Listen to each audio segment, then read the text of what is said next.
धाराशिव जिल्ह्यात जो पवनचक्की माफियाकडनं पवनचक्की माफियाच्या वतीने पोलिसांनी जी गुंडगिरी करून शेतकऱ्यावर काल जो अमानुष असा अत्याचार केलेला आहे, याबाबत माझं सरकारला एवढंच विचारायचं आहे की तुमच्या आत्ताच्या पोलिसाची कार्यपद्धती, काही अधिकाऱ्यांची कार्यपद्धती आणि निजामाच्या काळात जे रजाकार होते याच्या कार्यपद्धतीत काय बदल आहे?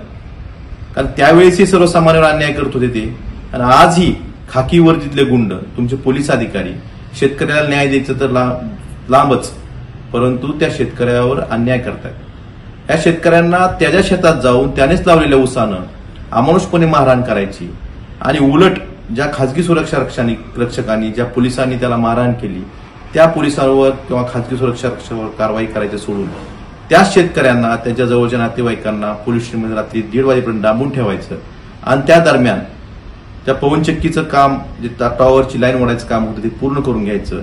हे पोलीस काम कोणासाठी करतायत? मुख्यमंत्र्यांनी याचं उत्तर द्यावं।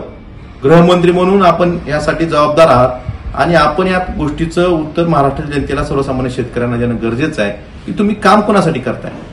रजाकार आणि आताचे काही पोलीस अधिकारी ह्या ज्या कार्यपद्धतीमध्ये काही बदल नाही, तर माझी मुख्यमंत्री महोदयांना एवढीच विनंती आहे की अशा दोषी अधिकाऱ्यावर आपण कारवाई करावी आणि शेतकऱ्यांना न्याय मिळवून द्यावा।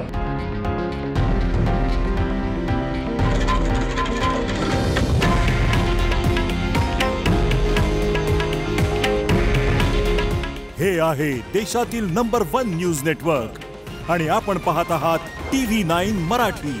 काळजी तुमची, हित महाराष्ट्राचं।